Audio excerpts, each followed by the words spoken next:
Before I even start, I spend all this time to fix my backdrop, and it looks so nice. I get it all together. Then when I go on air, it gets jacked up again.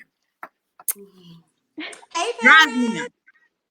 Hello, everybody. How's everybody doing today? Welcome to BMSTE Radio Show on this Monday in the middle of our wonderful pandemic here. I hope everybody is definitely excited to be here tonight because we definitely are. We would like for you to welcome our guests. We have Paris K tonight and Tierra J. We thank you guys for being a part of the show this evening. And Tierra, as usual, is here every week. We'd like to thank our sponsors. We have Peaceful Soul Collection. You could visit their website to see all their products at peacefulsoulcollection.com. We got For the People to Be Fit. If you're looking to work out, she's definitely on the move, working out with everybody. So follow For the People to Be Fit. She's doing everything on Zoom. We also have Savvy Events. Please follow her. She has all kinds of dynamic things going on. She's definitely still going full-fledged with her event that'll be happening in the fall. So we want to make sure that we are following and keeping updated on her. So follow her at Savvy Events on Instagram and Facebook. Then we also have Brand and Beyond. They do all of our graphics. They've been doing our graphics now for a few weeks. We're definitely pleased with that. Thank you so much for Brand and Beyond for doing all the graphics for our show. If you'd like to be a guest on BMSTE Radio Show, please feel free to reach out to us at bmsteradio@bmste.com, or you could go to our website at bmsteradioshow.com. Definitely would love to have you on the show. I think the virtual brings a different element. We can have people all around the world, and you're not just a voice on the show. You can actually be seen. So I definitely love the virtual feel of the new show, the way that RIP Radio Network was able to transition once the pandemic hit. We were still able to do our show. So I'm very pleased about that. So, ladies, one last thing, our trailblazer. So again, we are honoring as many women as we can this year, and our trailblazer for this week is Ashley Harley. She is an essential worker, and we want to thank you for all of your hard work. The rest of this year, I think we're just gonna do essential workers because they have really, really, really put in a lot of work and effort into helping us maintain at the grocery stores.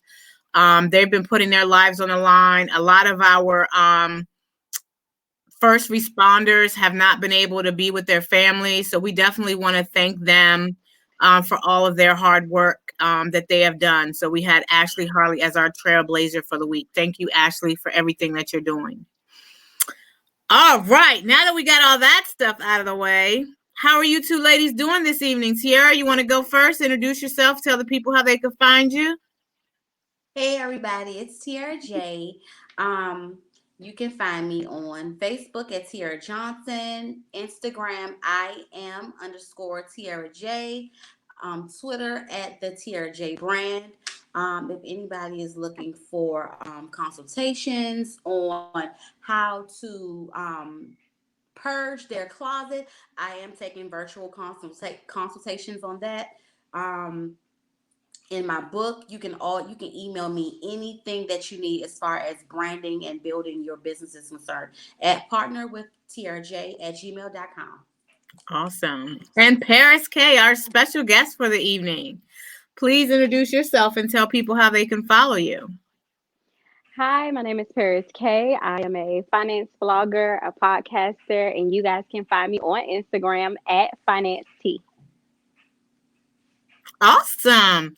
So I love, love, love the energy in your videos that you do. Everybody, please tell them again how they can find you. I love the videos. The energy that you give off in them are amazing. Thank you. You can find. Tell me about the videos. Okay, so the videos, this month is Financial Literacy Month, and so basically I'll be doing terms each week, basically just telling you guys a finance term so you know the terminology. So the term that I did last week was deferment. And so basically a deferment is when you pause a payment. And so a lot of institutions or financial institutions right now are offering deferments to people because they understand that they're not working, but just understand what a deferment is so your credit doesn't suffer by you taking a deferment, because sometimes people assume that because they pause it for 1 month that it's going to be paused for multiple months to come without them calling back to that financial institution. And so each week you'll get a term. I haven't disclosed what the term will be this week, but it will be coming shortly. And also, you guys can find me on at Finance T on Instagram. I also have a Facebook page, and it is Finance T16. Okay. And so do you blog every week? Or is it, well, No, is it considered a blog when you're doing a video? Is it like a vlog, or is it? no, for the videos that I post on Instagram, those are just simply just terms that I'm just going to be given Oh, okay. weekly for the month of for financial literacy month. And then I also do like a blog. So on my actual Finance T page, there's a blog where I talk about different subjects like how to purchase a car, how to build your credit, things to look for when you're searching for your first home or your first apartment. So things that set you up, sort of thing. And also I have a podcast as well where I bring like different guests on, and basically we talk about their area expertise and how they're using that to generate income. Okay. Awesome. So what got you into doing the blog, the finance? What, I mean, now that this the way we are in 2020, that was definitely the great way to go. What got you into Right. finance? Well, I've been in the industry for about over 10 years. Oh my God, I feel like I'm aged a little bit. But I've been in the financial industry for over 10 years. I started at Bank of America. I worked at pretty much like literally all the financial institutions that you could possibly think of, a lot of financial institutions. I stayed there for 6 months. The company that I'm with currently, well, the credit union that I'm with currently, I've been there for 9 years. And I work in the back office, but most of the experience that I have is like frontline experience, like teller. I work in a contact center. I've worked in the mortgage department. I have a variety of experience. In 2016, I did actually hit some financial hardships myself because I knew banking so well that I was using it to my advantage, but also a disadvantage as well. So once that happened and my significant other lost their income, basically all the bills like fell back onto me, and I was like pretty much just struggling and trying to figure out how to get out of debt. So in 2017 I decided to like budget and basically just get really focused with my finances. I set out on a lot of activities or extracurricular activities with my friends because it wasn't within my budget. But since then I've been able to recover and become debt free. 2019, January of 2019, I became debt free. Awesome. Hey. I became debt free. I wonder when I'll be able to do those words. Wow, that's awesome. So not only did you preach or teach, you actually did what you said you know to get people out of debt. Yes, definitely. I mean, it was a challenge, but just under having people around you to understand what your journey is and just telling them what you're trying to do really help. And also just talking to other people and educating them on things that I was going through financially so they wouldn't go through the same things financially. And that's what kind of invented Finance T. Right. So I know now they are doing like a lot of I know Sprint, I think, is doing it, T-Mobile, Verizon. There's a lot of them, and even utilities that are deferring bills. Yes. And I think that there's people out there that are like, hey, that's free money. I can go do like, the people who actually can pay, I think maybe taking advantage of the fact that you can defer your bills and stuff like that. And I guess my thought process was if you can pay it, pay it. Right. Because if not, at the end of this, you're going to have these big, big, huge bills that you're going to have to tackle at the end. So what do you think about all the deferments? I know it's great for some, but Right. how do you think people should go about deciding whether or not they should take those deferments or not? I think you should understand what the deferment is, like how long the deferment is Mhm. for. So is it for a month? Is it for 2 months? I feel like if you have the money to actually pay for the bill, then go ahead and pay for the bill. Taking a deferment wouldn't be beneficial. But if you don't have a lot of savings or an emergency fund, then a deferment is essential because it will help you to stretch out your money in the long term, in my Mhm. opinion. Okay. What do you think, Sierra, about all these deferments going on? I think it is just a trick. It's a scam. Us being in a generation of, well, I'll pay that next week, or just like, juggling bills and stuff. I don't think that this is the time to play with any of our bills, because yes, they have it to where it's a deferment. However, when it's time for them to collect their money, they're not going to, I don't see them wanting like half of the money or just a percentage of it. I know that they're going to want it all in full. So I don't think any of us should play around with the deferment thing. I think we should just pay our bills, if we can. If we have the money and if we're budgeting well, then I think we should just pay it. So I have a question for you, Paris. Okay. Um, what do you think for us 35 and younger groups? What do you think we should do about our credit? Like as far as our credit is concerned right now, how do you think we should go about getting some things off of our credit during this time? You can always DIY your credit. Some certain thing that you could do with your credit is sometimes they have multiple names on your credit report. I did this myself. Is basically sending a generic letter, and basically this letter is advising them to remove any name that is not your legal name off of your credit report. So basically, they could be hunting you down for credit that's not even yours because of your name being incorrect on your credit report. Also, removing like old addresses off of your credit report is essential as well. Also, probably just seeking out secured loans.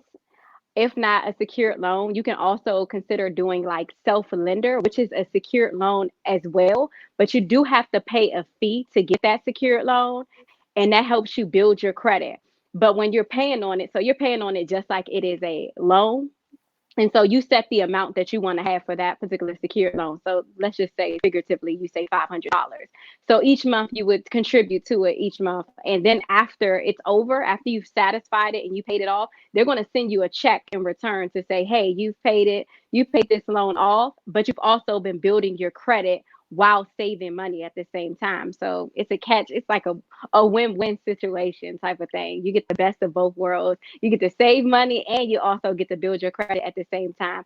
So I would also say just look at tactics to build your credit. A good person to follow on Instagram that also always talks about credit on their page is Luxurious Credit. If I didn't get it right, I definitely will give it to you guys so you'll have the ad name and the correct information. But she focuses on credit, and she'll tell you different ways that you can actually get things off of your credit. Like she'll give you the actual template that you can use to send to the credit bureaus.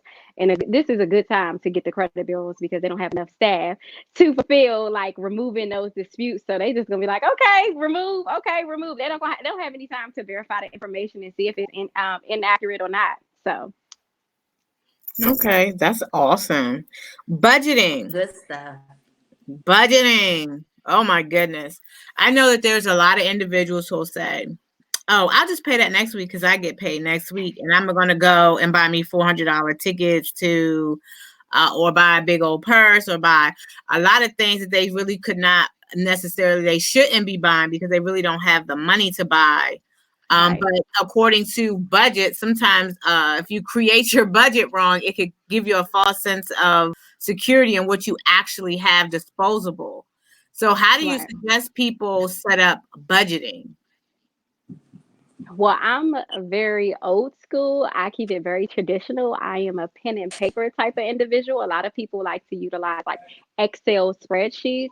I guess it really depends on what your preference is. I'm a visual person, so I like to see it on paper and I like to do the subtraction and the addition of budgeting. Oh If my you goodness. are Are you one of the ones who still have the registry? I laugh at my sister. She still will sit there and she balances her checkbook. And I'm like, girl, just go online and look at your thing and make sure everything no, matches.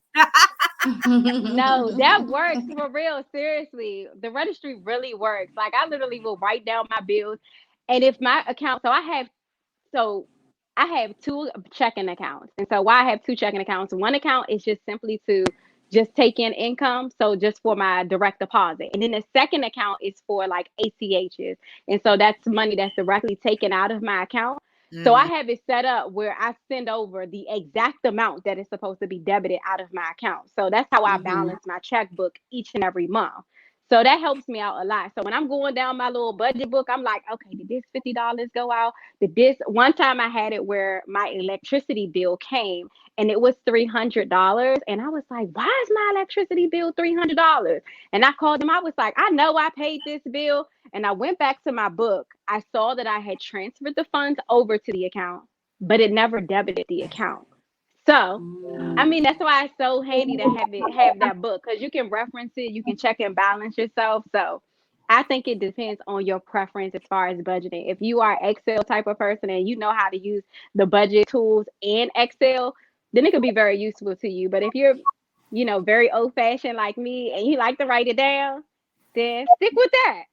So basically, you're saying my method is not a good method where I just track everything on my account. Like I literally go on the account every day and I look at, what's supposed to, because I don't do checks because I think that for me it's too much to remember that I wrote a check. So if you can't do Right. ACH or Mhm. credit card, I'm sorry, I just can't. I can't work with you because I can't remember your Mhm. check. It's just too much that we juggle as it is. Mhm. So you strongly encourage, and especially finances are number one reason for divorce too.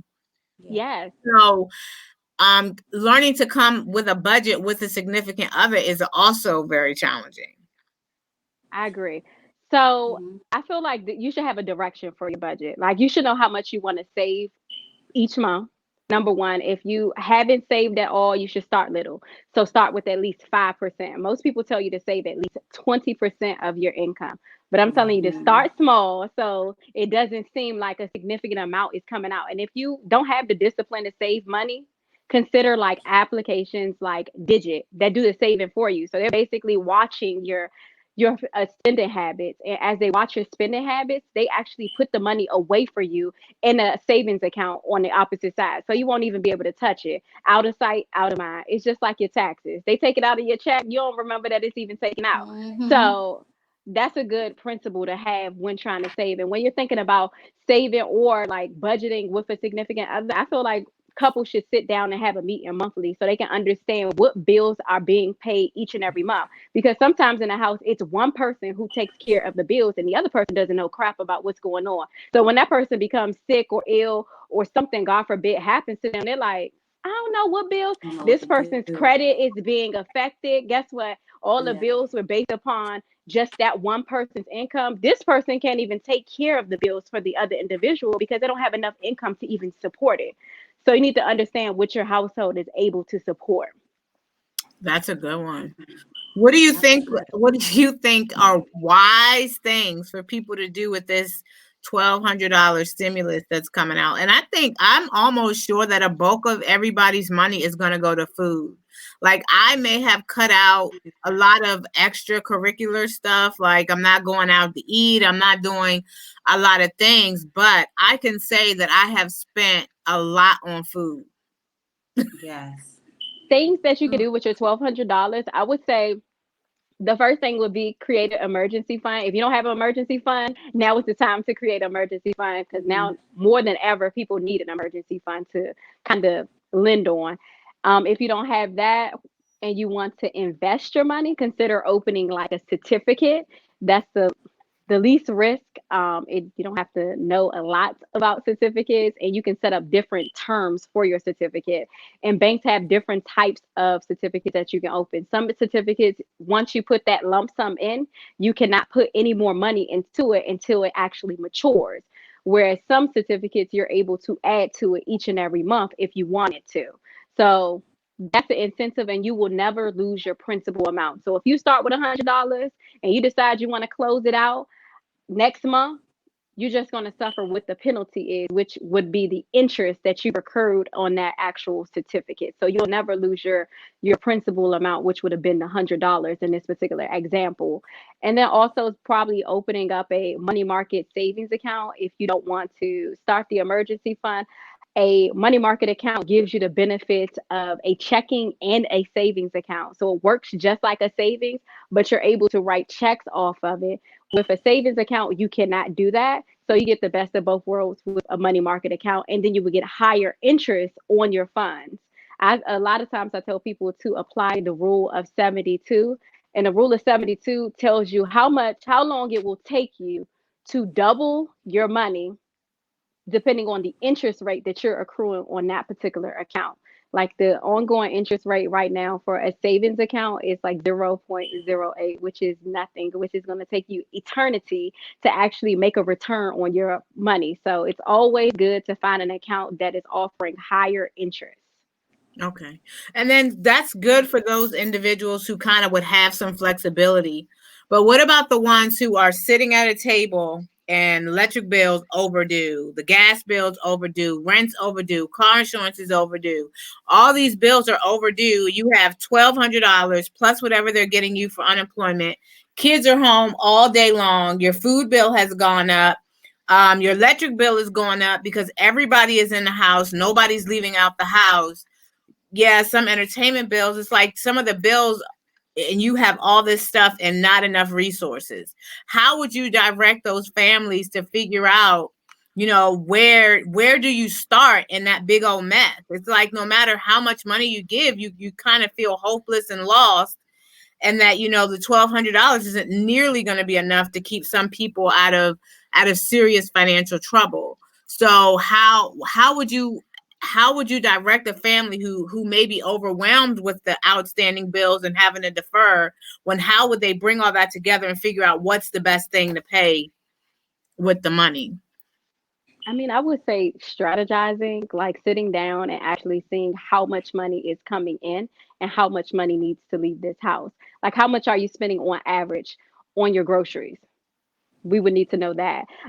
If you don't know how much you're spending, go back. I mean, I use Instacart. So go back and look at the actual receipt and see how much you spent on the groceries. How often are you purchasing groceries?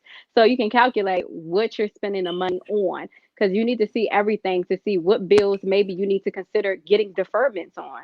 Maybe you do need to call those utility companies and consider those deferments. And also utilize all the programs that are being given to us right now. A lot of places are giving away like free food to the kids. That's less food that you have to cook because someone else is giving it to you for free. Instead of utilizing like food delivery services, maybe consider picking it up because it's cheaper. And sometimes you can't even get all the stuff that is offered on the food delivery services. Or consider actually with food delivery, you can also consider getting shareable plates. Don't get multiple meals because when you get multiple meals, it's going to be more expensive for the household. So those are things that you can kind of like do to save, and then look at ways to reduce like the electricity bill. Look at ways to reduce the water bill. See if your rental company is willing to defer any payments for you. Just ways to cut back on the expenses. And if you're feeling hopeless, just understand that everybody is going through the same situation right now. So you're not alone in the situation. I know it's easier said than done, but you're not alone in the situation. Just try to make a bigger picture and try to figure out where your finances are at and what you can do to simplify the expenses in the household. I know a lot of people were going through their because how, because you get paid every week, you may have the Netflix coming out, then you got the Hulu coming out, then you got all these little $4.99, $15.99 charges coming out your account, and you don't really think about them until you get into a situation like this and you start looking at, okay, what am I actually paying for? And I find myself sometimes, you know how you sign up for a free trial on something and then you use it for that moment and you go back and you forget to cancel and then you see the charge. I mean, I think a lot of times we just have to, and I think that comes from being not paying attention to your finances too, where they've charged you 3 or 4 times for something and you didn't realize that this charge was coming out, or you seen it and said, oh, I'm gonna call them, and you don't until the next month when they take it out again. So I just think that sometimes we just got to be a little bit more focused and stay on top of it. Like the suggestions that you said, and look at all those overall charges and deductions and see what we actually need.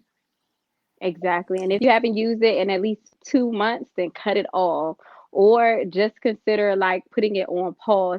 And if you have a trial, what I do in my phone is that if it says, I read that fine print. If it says 7 days, I put it in my phone for 5 days so it can give me a reminder. And then on the 6th day, I want a second reminder to let me know, girl, you need to cut this off, because sometimes I forget, I get busy, I see it, and I'm like, okay, I'm gonna cut it off. And then I get back to doing whatever I'm doing. So that's why I need the second reminder to keep me in line and be like, girl, you need to cut this off because you do not want them charging you. So exactly. Yeah. So what do you think about some of the businesses? Like a lot of us, there's a lot of businesses out here, and a lot of them would not be able to take advantage of some of the credits and things that are out here because we don't have our businesses registered properly.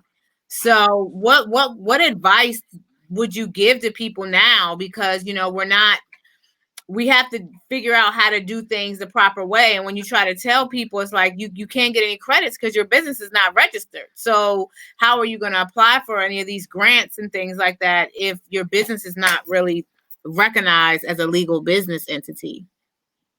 So I would tell people to look at what the qualifications are for those particular programs for businesses. And then once you figure out what the qualifications are, figure out what you need to do to get your business legalized. Once everything is over, like figure out which structure you want your business to be, an S Corp, LLC, incorporation. Figure out those types of things. So by the time everything is over, you can get these things done for your businesses. So in the future, if this was, God forbid, to happen again, you would be prepared for that situation. But I feel like this pandemic has really offered creativity to a lot of businesses and also allowed those businesses to learn how to pivot, and also open up a virtual realm to a lot of businesses because they haven't tapped into that. Like they're losing out on profits simply because they're not virtual. Like fitness, like the fitness studios, you know, offering the virtual fitness. Plenty of people are doing it, but a lot of them never even thought to have like a virtual class and actually have people to pay in Zoom. I mean, people get the best of both worlds by being able to actually work out in the comfort of their home. And then the fitness instructor is capitalizing on that as well by getting income basically for each person that is tuned into that. So I feel like this pandemic has allowed people to really understand the importance of having other streams of income as it relates to your business, not just having one source of income as it relates to your business. Like say if you were a photographer and all your business is to just take pictures and you are only in the studio, how do you make money during a time when you can't get into the studio? What else can you offer? Can you offer like digital classes online? If you are a chef, 9 times out of 10, you're going into the actual kitchen and you're cooking. How can you capitalize on this? Sell your recipes. Just thinking outside of the box. I just feel like you just have to get a little bit more creative and just create different streams of income. It's diversification, and diversification is something that is needed anywhere in a financial status in life in general. So that sounds like a word of the week. Yes, it is. Okay, your turn, Tiara. You got some questions? Yes. So I know that you just did a video on YouTube and you're giving tips away to everyone, you know, just financial tips. So out of those tips, do you have any top ones that you would like to share with us? Okay, so the Or top tell us ones. about it first before you go into your tips. Okay, so I did a YouTube video and I created 9 different ways that you can utilize your stimulus check. And so my top tip, well, right now I'm really into the stock market. So that's my top tip is investing in the stock market. A lot of people are very uncertain of putting their money into the stock market because Yeah. they've seen so many reports about the uncertainties, how the stock market is doing, and they're like, oh, sis, I'm not putting my money there. But I feel like it's really about educating yourself about the stock market and just getting started. Because when I first started, I didn't know crap about the stock market, but I started with like $5 and I was like, okay, I'm gonna put it in here. I'm gonna see what's gonna happen. At least it's gonna grow. It's not gonna grow. Like they already told me it's not a sprint. It's a marathon. So I have to wait Mhm. and see what happens with this stock. But then I also took time to kind of like follow individuals who specialize in the stock market as well. So I knew general information, but I just didn't know enough to get myself where I wanted to go. Like right now, I'm focused on dividend investing. So I really Mhm. encourage people to invest in the stock market right now because the stocks are lower than anything ever right now. So by the time we recover from all this, you're gonna be sitting and you're gonna be like, okay, I'm so thankful that I actually invested in the stock market at this time. And a lot of app that I use is Stash. And so with Stash, if somebody refers you to open an account with Stash, they'll give you, I believe it's $5 to start. I know $5 seems like nothing, but once you see your stocks and you're able to figure out because you want to learn the lay of the land, you want to figure out Yeah. what's going on. They have an educational portal in there, so if you don't know like some of the terminologies maybe that they're using, you can educate yourself on it.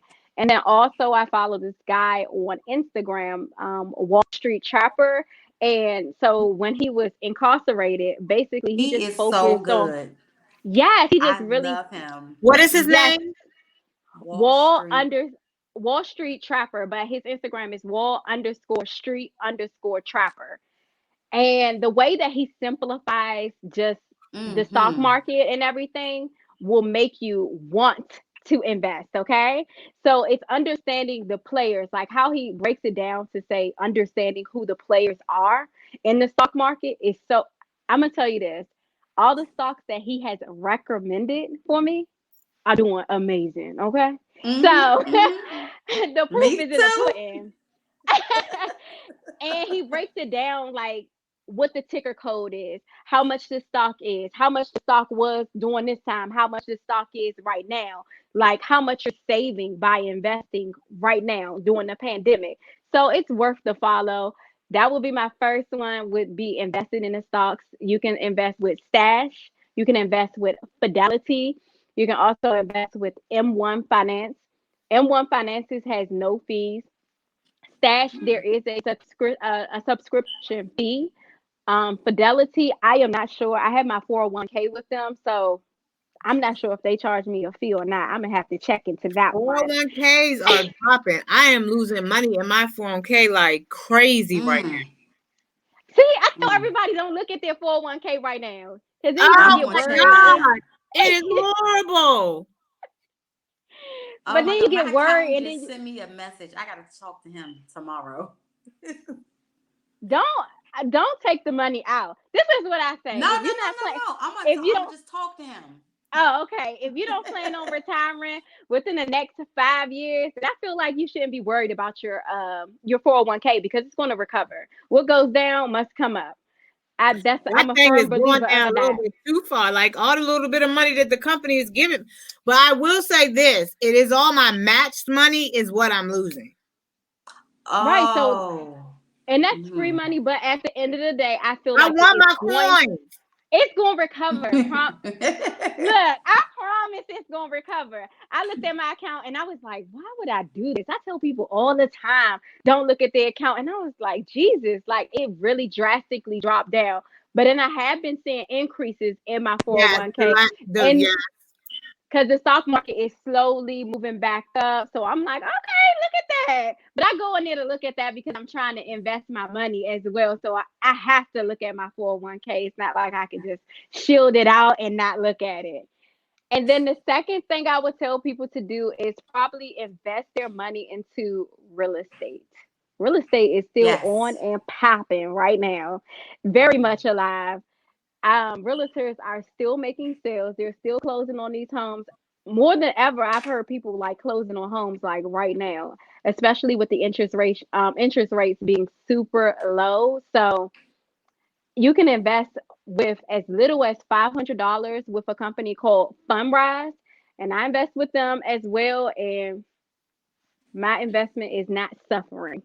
So you can start with as little as $500, and you can use your stimulus check in order to start or to get started. And if you don't know anything about finances, maybe consider grouping your funds together with other individuals in order Mhm. to invest in the stock market too. Because the more money you have, the more interest you can accrue too. But make sure that you write everything down, have it in written form so you don't lose your money because things start getting funny when you introduce money. Yes. I Mm. love that. I love that. I love that. So with this stimulus check and with everything going on right now, what do you think is something frivolous that we don't need right now? A purse, Something shoes, frivolous? yes, Yes. Anything $500, materialistic. all that stuff. That's a Yes, that's a not no-brainer. essential. And also like I feel Seven like hundred dollar Netflix purses. is not essential right now. Like a lot of people are utilizing Netflix. That's $9.99 that you could be keeping in your pocket. Whoa, whoa, Right. whoa, whoa! Um Wait a minute. Hold on. Let's go back. Let's say. Wait a minute. You trying to take the Netflix away right now? yes, I'm staying yes. alive on Netflix. Do you No, think the Fire Stick is a better substitute? uh, 5, 6. Yeah, I don't know because it's slow. See, I watch YouTube literally all day, all day. Okay. So I can Mm-hmm. be entertained with just watching YouTube, and YouTube offers live TV as well. And you also can do the Okay. trial where you can get 30 days free live TV with YouTube as well. And I feel like Mm-hmm. I can educate myself while I'm watching YouTube, like watch Mm-hmm. entertaining stuff. And then also they have movies on there for free. So you're still not Okay. losing out on the TV. So Okay, that's I'm comparable. gonna pray on canceling my Netflix. I'm praying on that one. You're getting in the. It is Okay. comparable. I know. I know. I know. I don't have any more questions. I might, if I think of one, I'll ask. Okay. So so how do people like who have multiple businesses? Like I have the radio show, I do like my own brand, and some of that, like the radio show and my talent management, I have BMSTE radio show like as a DBA of BMSTE talent and entertainment. Because it's kind of like I started the radio show because of the talent and entertainment. Okay. So and I didn't know about a DBA at first. Initially, I was going to register BMSTE radio show as its own separate entity until I learned about the DBA part. So like when we're coming up with a lot of, and there are some really talented people out here doing some amazing things, but Right. they don't have a lot of the knowledge for on the finance part to keep them out of, financial trouble, or they don't know how to structure it that'll um, benefit them financially. I always advise people for that particular scenario. I always advise people to consider a CPA. And the reason why I say consider a CPA is because they would be able to decide what type of structure would be beneficial to that business. And also, they would be able to look at the bigger picture of the business, like seeing Mhm. how many other businesses that you have. If you should consider doing like an LLC versus an S Corp, because sometimes when you give general information, people take that and they run with it. So they Right. say, "Oh, okay, well, you told me to do a LLC," and then when the tax implications come along, they like, "Well, Mm, I didn't know I had to file taxes each and every month, or I had to file taxes quarterly." So some things people kind of miss because people make it look very simple to open a business and they don't tell you the particulars about paying your taxes. Like, for instance, I have a clothing business, Cave Couture, and I didn't know that you were supposed to be paying. I didn't know I was supposed to be paying taxes like monthly on my business. So I could call up there and I can actually change it from monthly to quarterly. But because I was just getting my foot wet and most of my experience is just on like the personal side and not business, I wasn't as savvy to know, okay, well, you need to pay your taxes. But by me looking at YouTube videos and looking at some of the dilemmas that other business owners had, I was able to educate myself on that and trying to get ahead of it. And I was like, okay, let me just call. And I talked to this lady over the phone and she broke it down to me. And she was like, no, baby, you can change it from monthly to quarterly. And I'm like, okay, because trying to do this every month or trying to put in my taxes each month is like you get hit with a 10% fee each month. So if you making $0, that means you paying $10 on $0 each month for not even filing your taxes monthly. So it's just simple things like that. And So also have separate accounts for your businesses. Do not commingle your funds with your personal funds and your business funds. And anytime that you do anything for someone, make sure that they send you an invoice so you know how much it was for, because you can't remember everything that you paid for. right. So you said, oh, I want to say, oh, you got a business. Tell us about your clothing line. Okay, so I started this clothing line last year, Cave Couture. It wasn't as successful as I wanted to be because I feel like I wasn't as hungry as I needed to be, and actually like post the clothes consistently and actually get myself out there by doing like pop-ups or like virtual pop-ups. I wasn't doing any of those things. Like I literally like posted the clothes on my Instagram page and then I posted it on my Facebook page and kind of like went away with Okay, it. bye. When you yes. So I feel like when you start a business, you need to be cold-heartedly invested in it. And since I was Yes. also invested in Finance T at the time and also invested in the clothing business, it wasn't working. So I still have the inventory. I feel like I learned a lot about the industry as far as seeking out vendors and actually how to negotiate with vendors and how to ship and how to actually just package my stuff for people when they were to purchase and what platforms would be the most beneficial to sell on. Like right now, the most beneficial place to sell on is it's on the tip of my tongue. Somebody tell it to me. What is it? I know exactly Um what you're talking about. Shopify.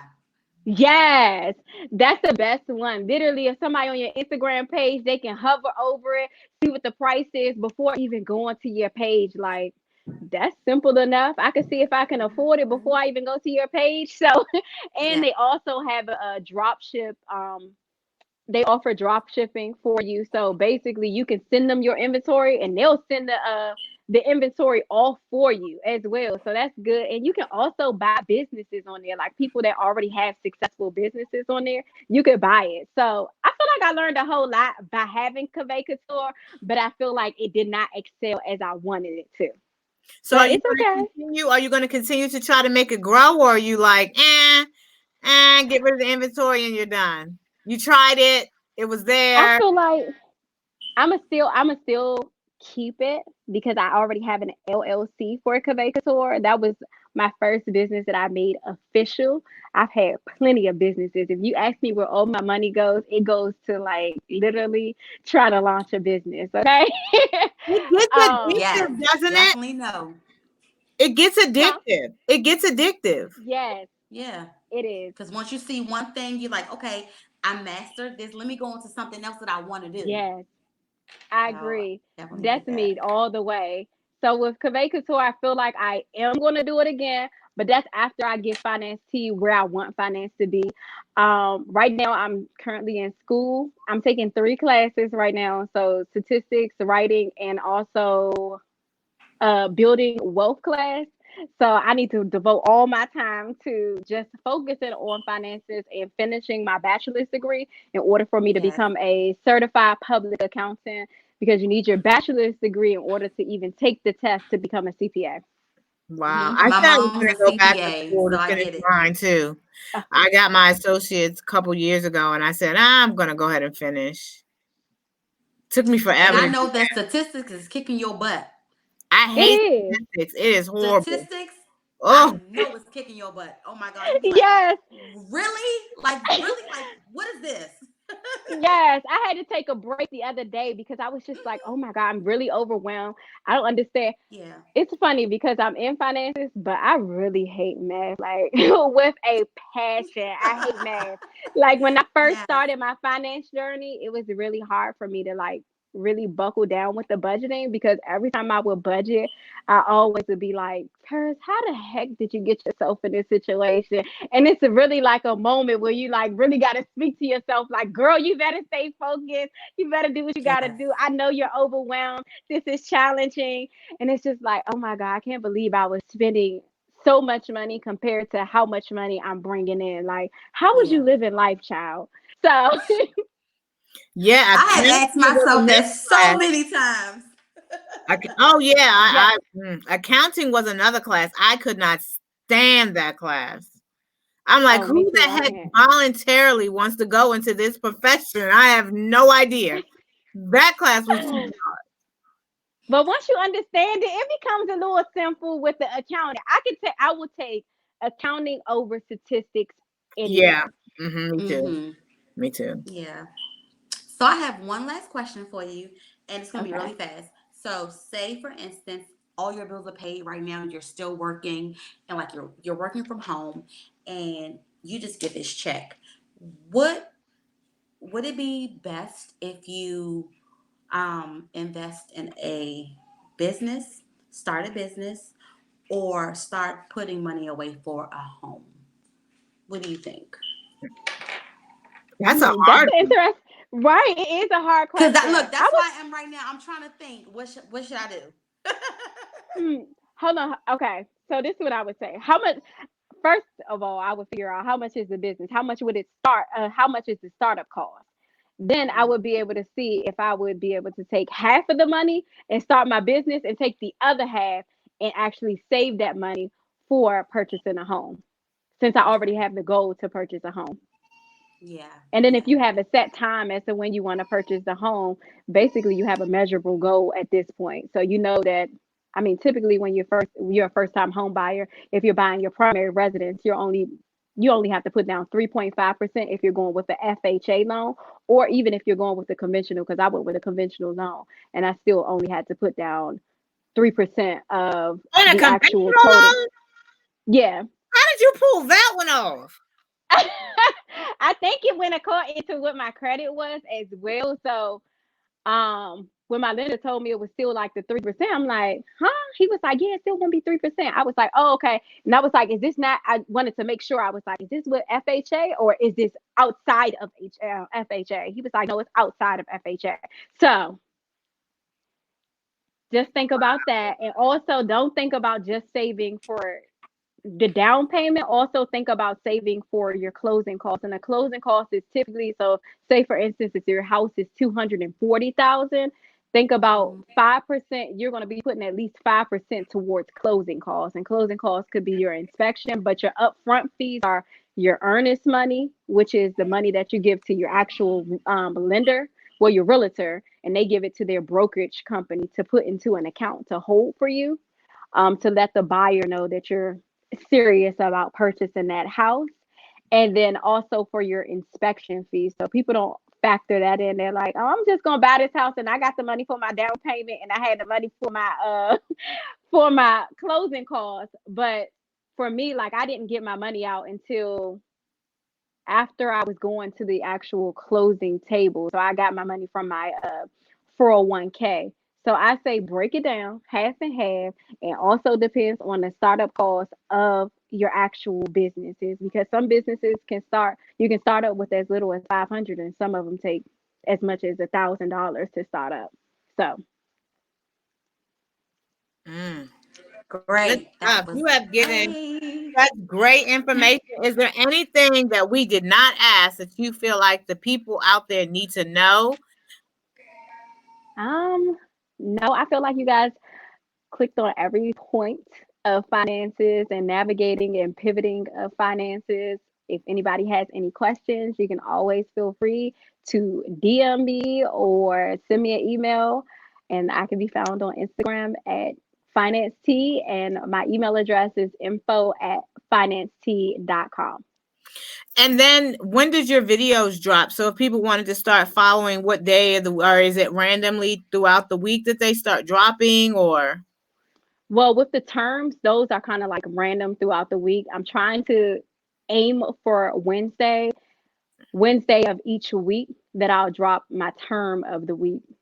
So you guys can at least talk about it on Friday. So you can say that you learned something new for Fimbration Fridays. And the energy is real. You guys definitely check out the videos. And so that you can get rid of all this inventory, how can they get your clothes? How can they check out your clothes?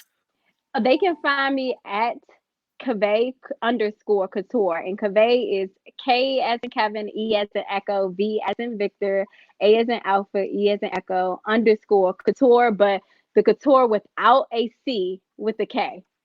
Okay, awesome. And we'd love to thank you for coming on the show. You did an amazing job. Let us know if there's anything that we could help you promote or anything that we could do for you to help you push you forward. Let us know. We'll definitely be there to support.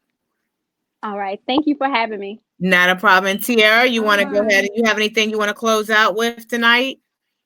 No, thank you again, Paris. We appreciate you. We needed this during this time. So I truly, truly, truly appreciate you, because within this time that we're home, I think finances is one of the most important things that we need to, understand and know before we go back, into doing anything when they say when outside opens back up.